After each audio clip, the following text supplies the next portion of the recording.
So for the longest time, I thought the secret to amazing world building, building interesting and complex cultures, religions, ideas, that came from mile long articles, that I would have to flesh out that singular idea with thousands of words. I thought the depth came from like pouring out, right, the information as much as possible into that singular concept. Yet, as I looked at worlds that we as a collective agree these are amazingly built worlds. These are the pinnacle of world building. Avatar: The Last Airbender, Mass Effect, Dragon Age, not the new one, Cyberpunk, The Witcher, Elden Ring, especially Elden Ring, or any of Brandon Sanderson's books. I love him. God bless him. They show us something different. What I came to realize was that everything changed for me when I came to realize that world building doesn't come to life when you have the depth of one or two or even five ideas. It comes alive because of the depth of the relationships between those ideas. It's the relationship between ideas, the parts that are shown, that are felt, that aren't said, that I believe have more power than all the words that we could try to pull together, because it's those connections that let our audience piece together our world for themselves. It's the way that they discover how the pieces that we have set out on the table, the little lore bits, it is their way of figuring out how the concepts interlock together and then are brought to life. So what you've been seeing on the screen, and I am going to start the animation over because I really love this animation. What you're seeing is the heartbeat of my world, the more than just single dots, right? Because each dot represents a thought. It's a practical, focused idea. But each line, that's where the magic happens. That's the connection between the ideas that transform them into something greater. And in essence, as you see, there are different sizes of nodes that are on there. It's the connections that make them more potent, more powerful. They become emergent, greater than the sum of their parts. And what really magnified my world building in a way that I have not seen in a long time was this principle of a system called the Zettlekasten system. And it taught me that you didn't need 1,000 pages on one concept. What you really needed was 1,000 meaningful, interconnected ideas. And each of those ideas would be thought out just enough to serve the purpose of your world and ultimately your purpose. You've heard me talk about this a lot if you've been on this channel. Purpose is everything when you're world building. So, but that aside, today I want to share with you the method that transformed my scattered notes into a living, breathing, interconnected world, a tapestry of storytelling that I know if you can learn this and utilize it in the same way that I have, that it can do the same for you. All right, with the introduction out of the way, welcome to Celestiarch. I am your archivist, and as you could probably see, I am in Obsidian, and if you don't know about Obsidian, it's a great app. It's really robust. It's really tuned down. It's like if you know about Campfire, right? It's a very tempered version of that, whereas Campfire Right really is kind of designed for writers. Well, you can obviously see where they got the idea once you start looking at Obsidian. Now, I still really use Campfire Right. But the difference is that Obsidian gave me a way to have my own personal archive of information that held the secrets, and I was having a problem with Campfire Right in that I was like, if I ever have a secret and I hit the wrong button and it goes out, I will have messed up because, once posted to the internet, it is forever. And so I didn't want to do that. And the way that I really want to do my lore is that it's all in universe. So if you're reading in the books or supplementary material, it will always come from an in-universe source, which means it will be biased and not have the full picture.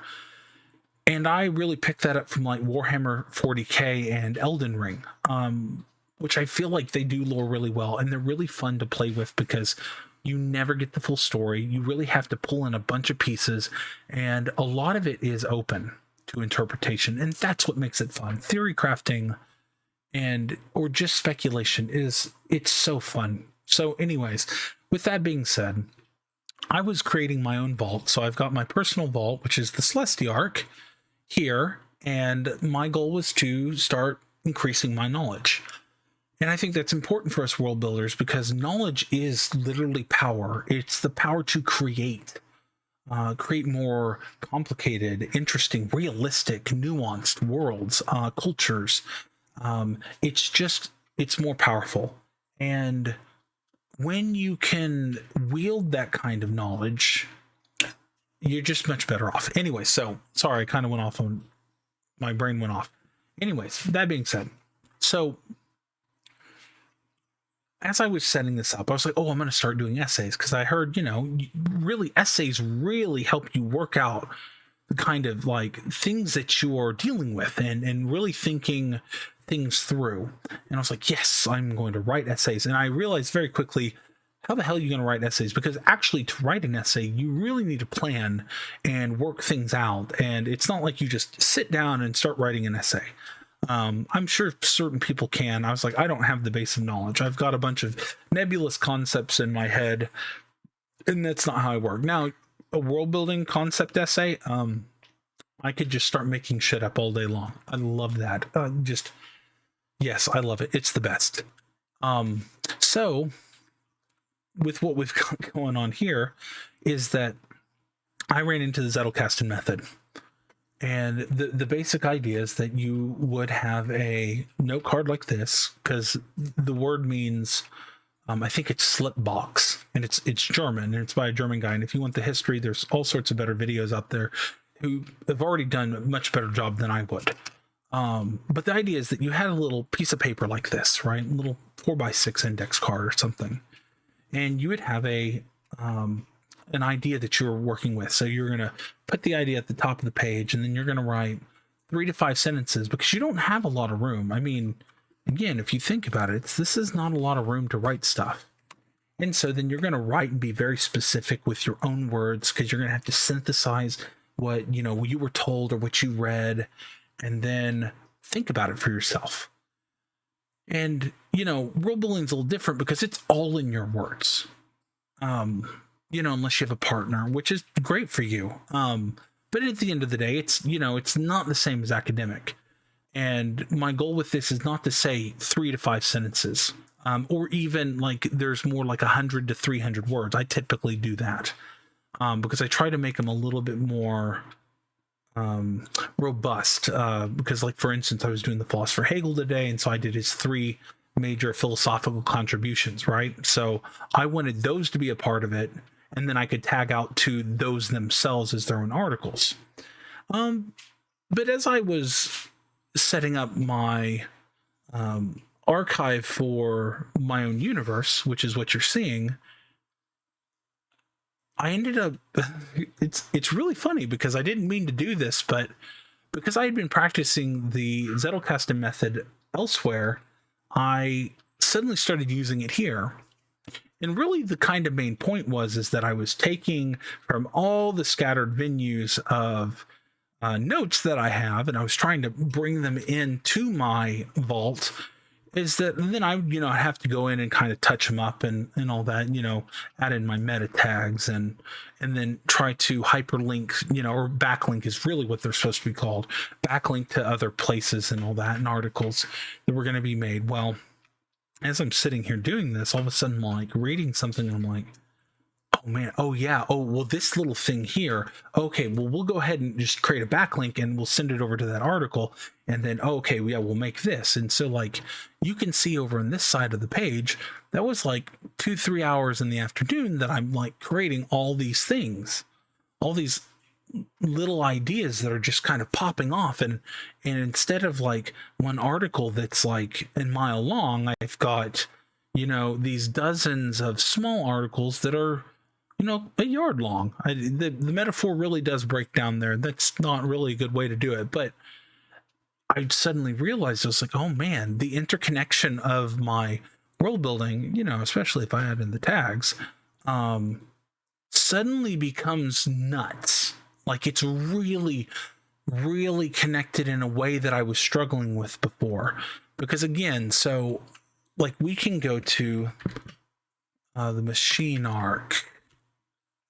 Spell that correctly this time? I think I did. And he's at the bottom.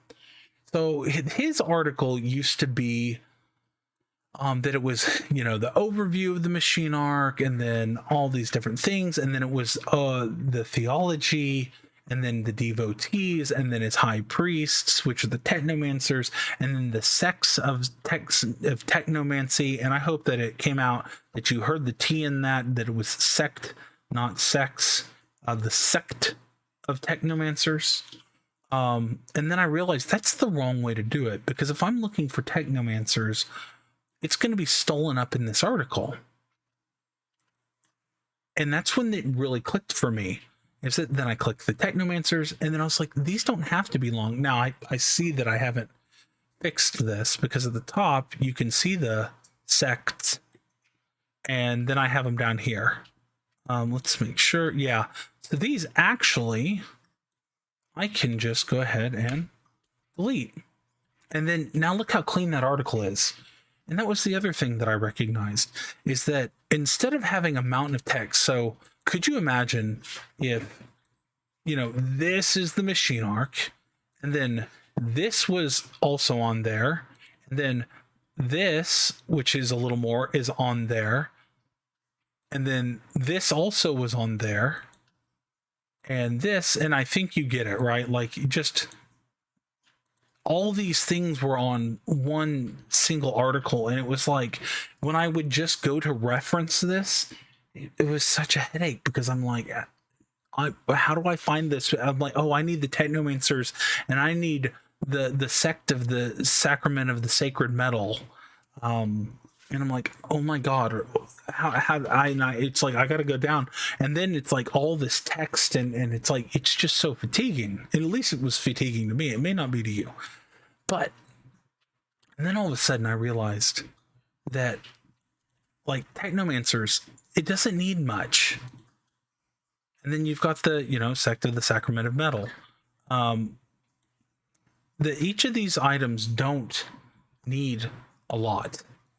And it really was the idea of looking at like worlds like Mass Effect that I've heard. Like, so here's the Turians. If you look at this article overall, I mean, it's long, but it's not like 30 minutes. And I'm a slow reader, and I think I could read it faster than 30 minutes. And I was really thinking about it, and it's like this here, right here, that could be your starting Zettlekasten note.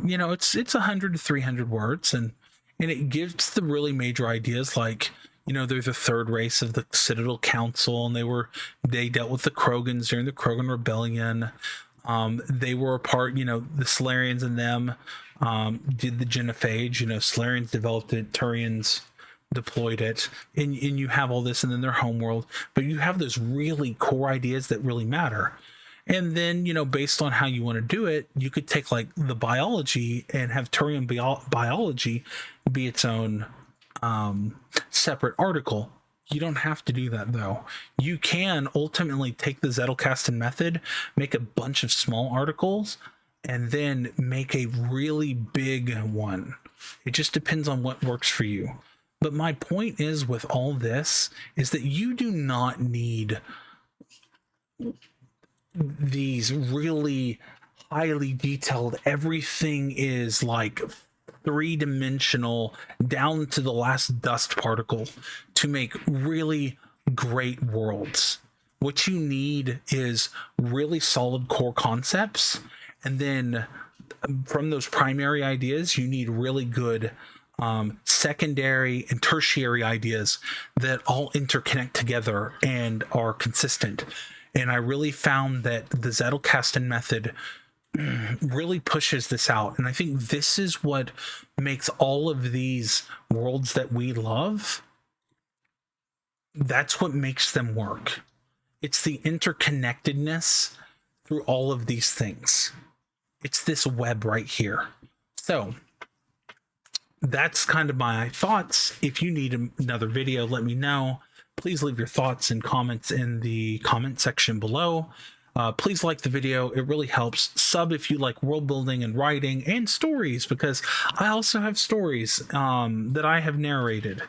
And in the description below is my books. If you like reading, hey, I have books. You like reading, I have books. Let's have a relationship, an economical relationship, and maybe a fan relationship. But anyways, all that being said, and all the jacking around, have a great day. I really hope that this helped.